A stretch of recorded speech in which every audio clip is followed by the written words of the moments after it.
നമസ്കാരം. ഞാൻ ഇന്ന് പറയാൻ പോകുന്നത് ഭഗത് സിംഗിന്റെ കഥയെക്കുറിച്ചാണ്. ഭഗത് സിംഗിന്റെ ധീരതയും രാജ്യസ്നേഹവും എക്കാലവും ഓർമ്മിക്കപ്പെടേണ്ടതാണ്. ലാഹോർ ഗുണ്ടലേഖന കേസിൽ അദ്ദേഹത്തിന് 23 വയസ്സായിരുന്നു. 1907 സെപ്റ്റംബർ 28 പഞ്ചാബിലെ ലയൽപൂർ ജില്ലയിലെ ബംഗാ ഗ്രാമത്തിലാണ് ജനിച്ചത്. ചെറുപ്പം മുതലേ രാജ്യസ്നേഹമായിരുന്ന അദ്ദേഹം ബ്രിട്ടീഷ് ഭരണത്തിനെതിരെ പോരാടാൻ തീരുമാനിച്ചു.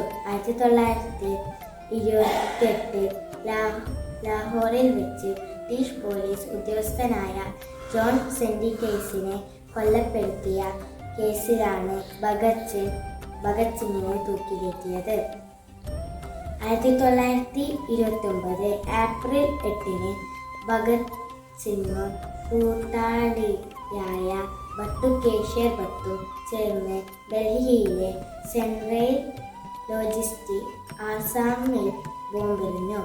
ആളപായം വരുത്താതെയായിരുന്നു ഈ കൃത്യം. ഇത് ബ്രിട്ടീഷ് ഭരണകൂട്ടരെ ഞെട്ടിച്ചു. ഭഗത് സിംഗിനെയും കൂട്ടരെയും പോലീസ് അറസ്റ്റ് ചെയ്തു. ലാഹോർ ഗുണ്ടലേഖന കേസിൽ വിചാരണയ്ക്കിടെ ഭഗത് സിംഗും കൂട്ടാളികളും വിപ്ലവ മുദ്രാവാക്യങ്ങൾ വിളിക്കുകയും ബ്രിട്ടീഷ് ഭരണത്തിനെതിരെ ശക്തമായി വാദിക്കുകയും ചെയ്തു. 1930 ഒക്ടോബർ 7 ഭഗത് സിംഗ്, സുഖ്ദേവ്, രാജ്ഗുരു എന്നിവർക്ക് കോടതി വധശിക്ഷ വിധിച്ചു. 1931 മാർച്ച് 23 അവരെ തൂക്കിലേറ്റി.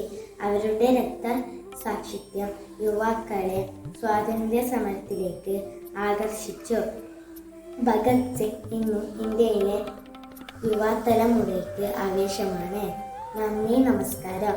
എല്ലാവർക്കും സ്വാതന്ത്ര്യ ദിന ആശംസകൾ.